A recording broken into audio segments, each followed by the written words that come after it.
as I keep saying, that predicative utopia we can think about only, after all, utopia is a nice thing, no?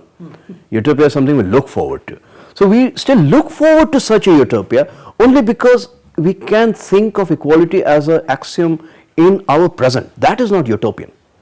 If there was no equality as we thought about it now, then it wouldn't appear to be an utopia in the future, when, in that unforeseen future, when everything would become equal. So becoming equal can only be a possibility only when there is something like equality here and now, in the axiomatic sense that I explained.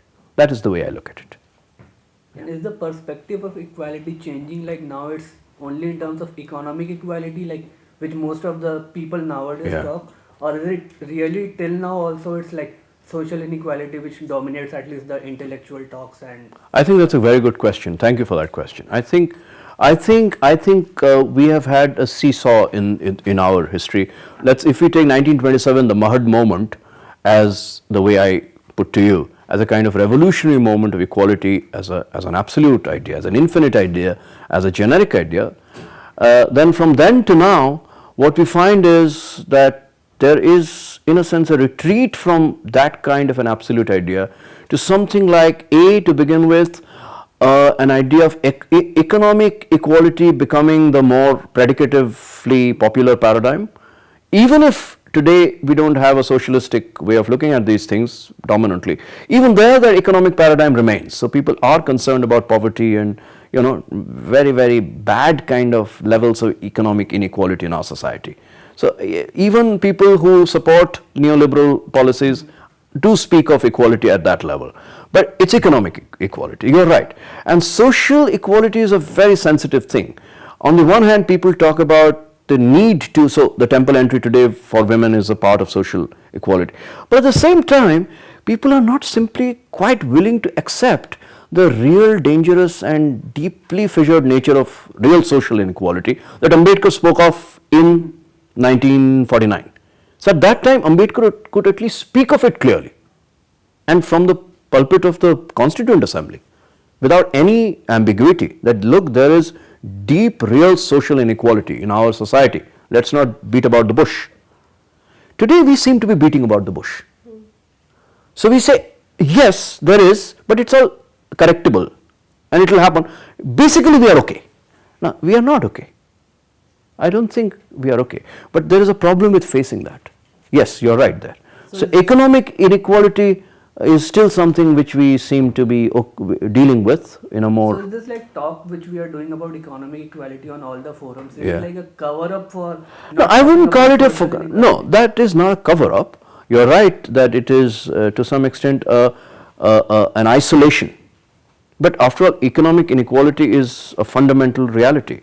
And particularly with the new economics today, where this economic inequality becomes that much more visible, it is a very important concern to talk about it. There is no doubt of doing that. But there is an isolation, which is that economic inequality seems to be only economic.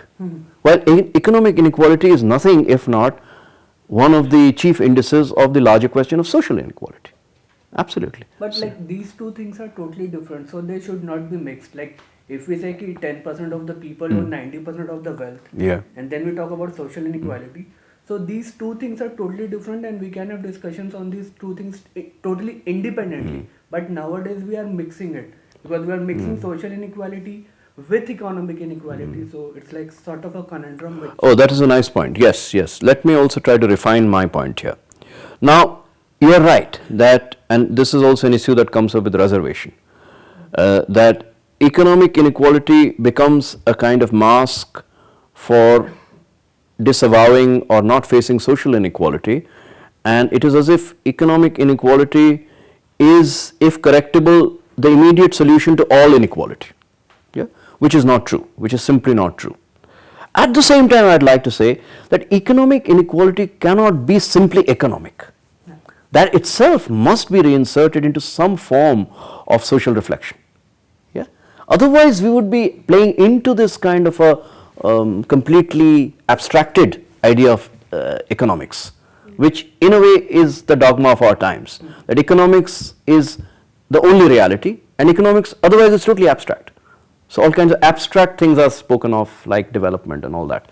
But economics, if it means anything, it means social existence. But you're right also to say that the two being mixed up is something very, very manipulative. Yes. Yeah. So you mentioned as in Mahad Satyagraha, Yeah. they defined the norm of equality. Yes, and yes. equality is something which you cannot measure. Yes. So Yes. when we Yes. say about norm of equality, say in gender equality or if say in cases of reservations, how do you actually define the norm of equality? Yeah. It's again a person's perspective. My norm of equality or another person's norm of equality can be different. Yes. Yes. So, So the word norm itself needs to be thought about a little. Norm means both, that it is a norm which has to be put into practice in a particular social and political situation through law, for instance. So law must follow some basic norms. So equality is a norm to be translated into law, which is, for instance, the norm of the Indian Constitution. It's a constitutional norm, equality is. But it seems to me in Mahad, he is not talking of norm only at that level. In Mahad, he is really talking of norm as in a revolutionary sense. That norm is the norm of thinking itself. We have to think normatively of equality instead of thinking normatively of something like customary inequality. So his Brahmanical normativity would be, oh, by norm, some people are superior than some other people. So he's saying, no, normatively we have to think that human beings are equal. That is not simply a question of law. It's not a question of institution merely. Of course, institutions have to build. But at Mahad, remember, Mahad is a point when it's a deeply Brahmanical society, entrenched not just in society but also in customary law. Also, the British colonial background is there. So in that context, when Ambedkar speaks of norm of equality, he is not merely talking of institutions. He is also talking of a very new declaration of thinking itself, that I am calling a decision of thinking.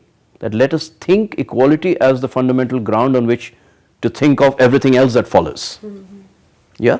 So you are right to say that your norm can be different from mine, but then the very word norm also indicates some kind of a shared community of value, because norm means norms as shared. My norm will not really be a norm unless I am able to share that norm with at least some others. So Khap Panchayat can have its own norms, but they are still norms. They might be detestable to me or most of us hopefully, but they are still norms, and some people would say, oh, they are traditional norms, because they are apparently shared by some people. okay. Yeah. So to that extent, it cannot be absolutely individual insofar as it is a norm. But norm also is an interesting word. No, it leads to two things. It leads to normative, which means something which I should do, but it also leads to normal, which is something like with what I am. But the two are not so different. Habit, so disposition becomes important. Habits and dispositions are ways of making the normal into the normative and the normative into the normal. So we habitually do things which are supposed to be done, but we do them as if it's normal to do those things. And needs to evolve with the time. How do that? So that's exactly what I'm saying. So they need to evolve, and evolution itself cannot be a continuous path. Evolution also needs its moments of decisive breaks. And in a way, Mahad Satyagraha, and politics is actually that moment of the break. So when I spoke of politics generically, and I said politics is not just the form of the constitution or the form of the law, I meant politics exactly in that sense. That politics is where you risk a break.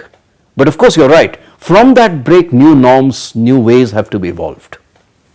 So that's the difference between an axiom, which is a break, and the theorems that follow. Sorry for the mathematical metaphor, it's only a metaphor. But things that follow from an axiom. So you're right, but evolution is not simply one evolution from beginning to end. Because otherwise, it will be the same type which will only evolve. That is not a good idea. Yeah. So I have a question. Yes, please. Thanks for your excellent talk. Thank you. Yeah.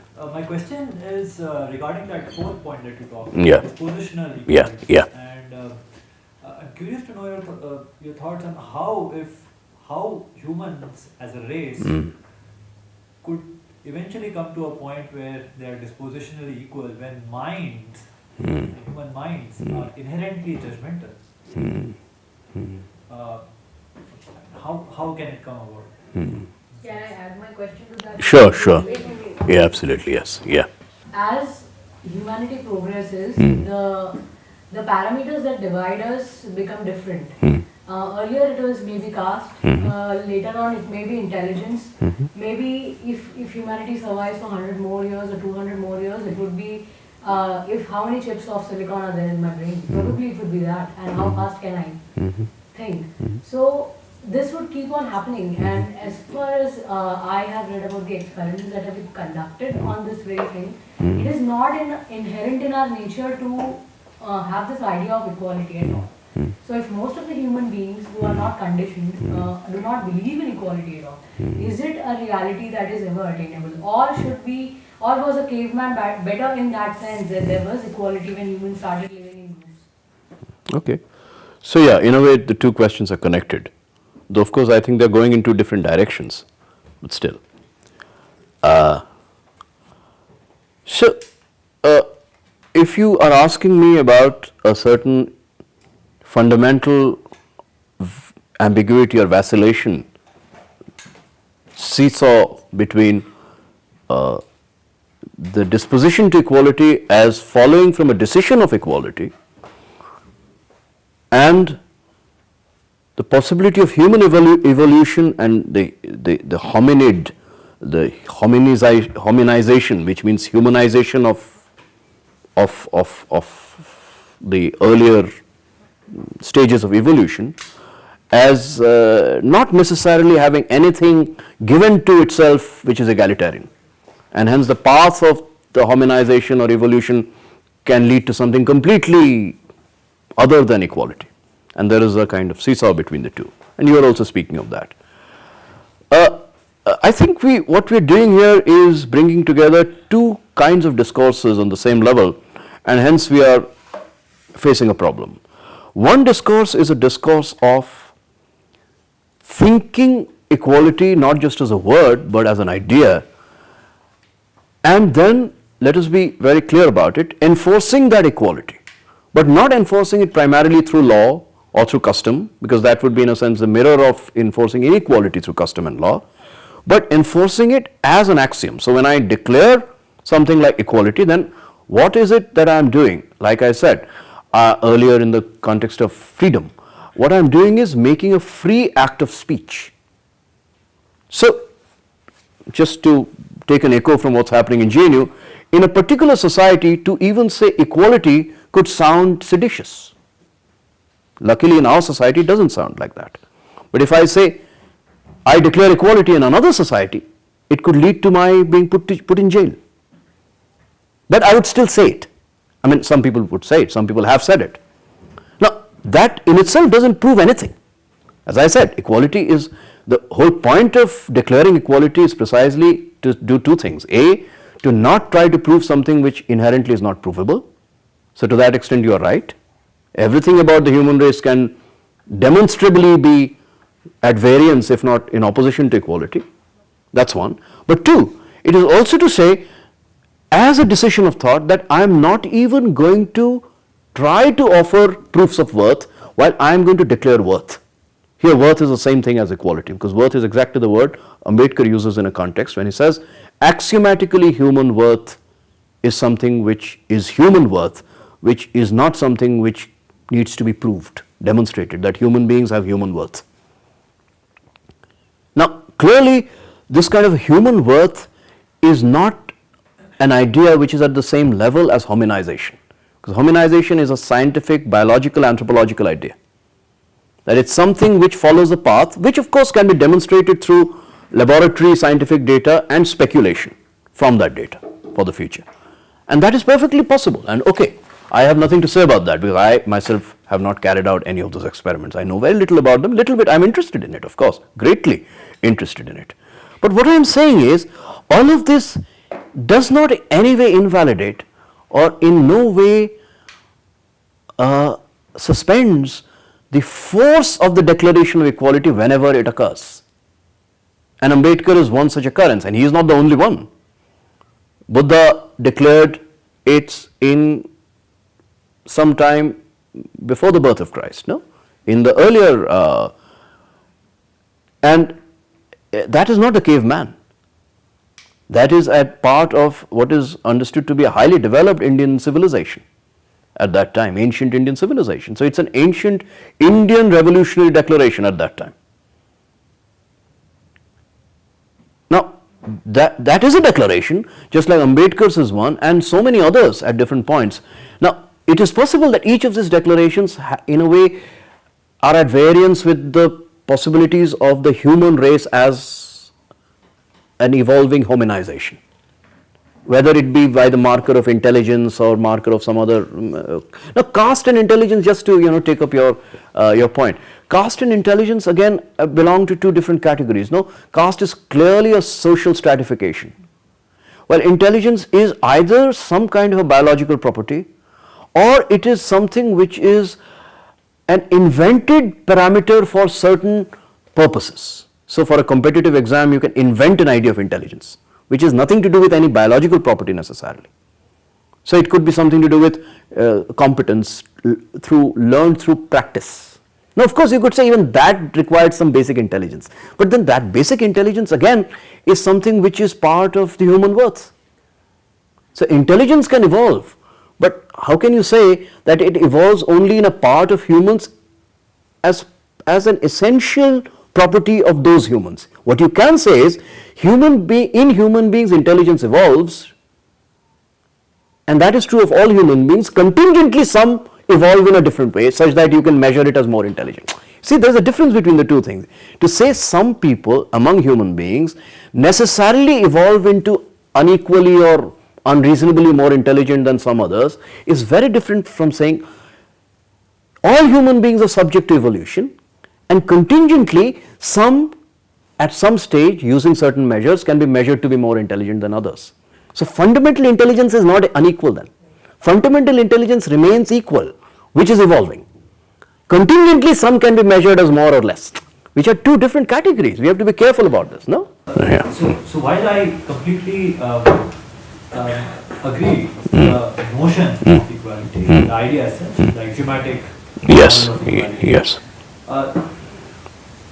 The first and the third point that you spoke of, there are instruments available to at least realize part of it.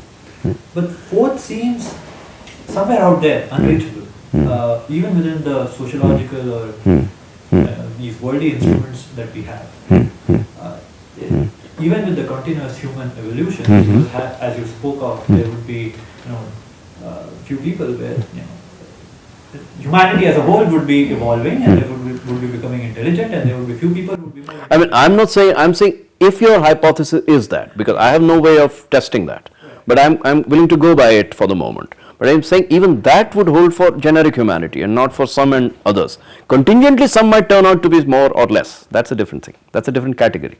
That's a different level. Yeah. But your question was different. Yeah, mine was. Yeah. I know, I understand. I'm kind of getting what you're trying to say. Yeah. That there's just of an idea becomes sort of a problem. Yeah. in dispositional. Yes. Yeah, I understand what you're saying, and I quite appreciate your slight worry about this, is skepticism about this possibility of dispositional equality. But that is the point. That's why dispositional equality is a practice of equality. Hence, it is something which has to be practiced.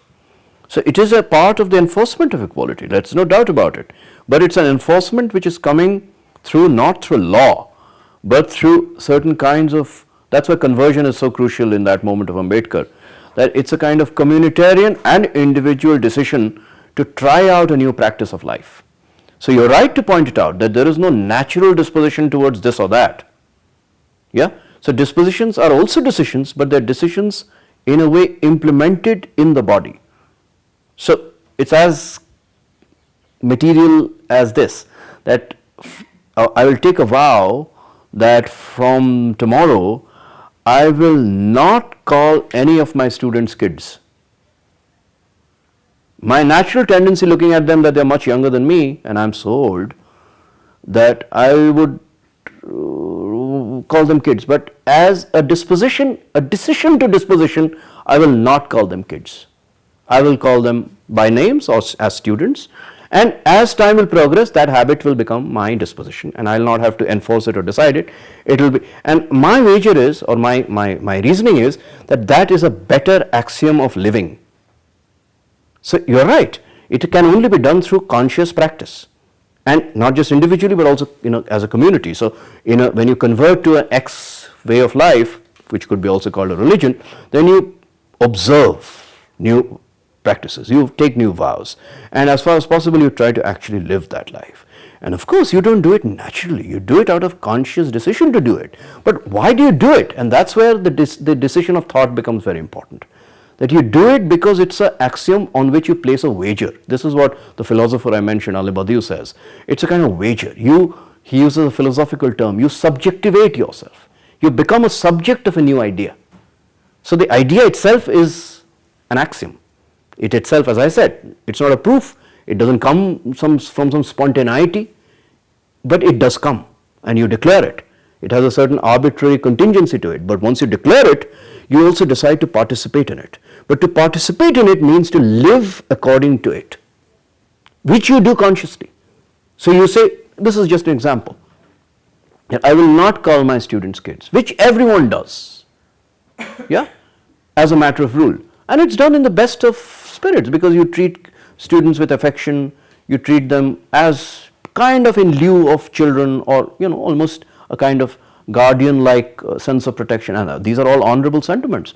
And yet, if my reasoning is, and my judgment is, that all of this in a way does feed into an egalitarian way of life, even if that egalitarian way of life is for an honorable intention, and I would like to practice, or I as part of a new community would like to practice a life of equality, then I'll dispose myself consciously, even if my natural tendency is going in the other direction of disposing myself towards students as children, but I consciously dispose myself towards my students in their bodily appearance and through my bodily appearance in a way that I will not call them kids, then that has some consequences, or it could have in the future. That is the kind, I'm just giving you a very empirical kind of an example to clarify my own position here, or my thought here, which is this. And you're right, it has to be an enforcement. There is something very artificial about this. But that's what conversion is, no? So conversion is not just conversion of religion to religion. It's also conversion to a decision that you have taken, which requires both courage, huge courage, but it also requires you to go into something you do not know. It might not work at all. But you take it for some reason. You take it because your present life is intolerable, yeah, which we understand. Caste is a very good example of how people have to till this date live lives which cannot be tolerated. Hence it makes all the sense for them to want to change their lives. But that doesn't mean they know what the other life is going to be. So hence some people say that, oh, that other life is as bad as this one. It's a very unfair thing and a very selfish thing to say. The life that you gave yourself and others is bad in itself. So let's at least try out another bad. At least that freedom should be there, no? So this whole term of coming back home and ghar wapasi and all that is actually very, very self-interested, and it's very cynical. You say everything is bad, so stay home, stay at home. No, if everything is bad, I'd like to go out of my house. Yeah, at the most cynical level. Yeah, and try out a new disposition, even if I have very little hopes about it. Who can blame people for wanting that? But that's the cynical part. But there is also the more affirmative, the hopeful part, even utopian part, which is to say, I might see the possibility of a new thought. So equality as a new thought can occur, to me or in front of me, whether it's an Ambedkar speaking to me, or I speaking to others, or others speaking to me, whatever. And then as an idea, it produces a force and effect in the declaration that again take the risk of living a new life. Again, very, very slowly, clumsily. And probably even that will not work, because it's not as if a great idea works in reality. It leads to the worst kind of, it might lead to terrible results. No one can guarantee that. But how can you block that? By a logic which is inherently cynical and stultifying. That's my point.